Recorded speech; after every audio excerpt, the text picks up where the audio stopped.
British কাউন্সিলে যেও পারিনি আমি, আজকে কিন্তু পারছি।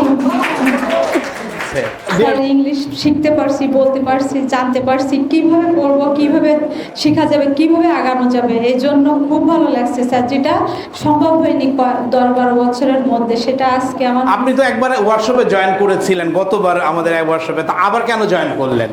শেখার জন্য স্যার। আর খুব ভালো লাগে স্যার আপনার ওয়েটা, বিশেষ করে আপনার যে ওয়েটা, ওই ওয়েটার জন্য আপনাকে আবারও আসছে, আমি আবারও আসবো, যদি আবার আসে আবারও আসবো। Thank you very much. So যারা ফলো করবে আমাদেরকে এই সিস্টেমটাতে, তারা কি মনে হয়, তারা কি আসলে ভিতরের শক্তিকে জাগ্রত করতে পারবে? পারবে স্যার, ইনশাল্লাহ অবশ্যই পারবে। এখানেই আসতে হবে, এখানেই দাঁড়াতে হবে, তাহলে পারবে।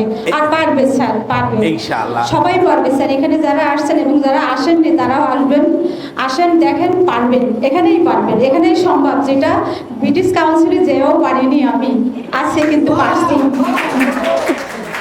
ডিয়ার ভিউয়ার্স, এটা কিন্তু ওনার হৃদয়ের কথা, মুখের কথা না।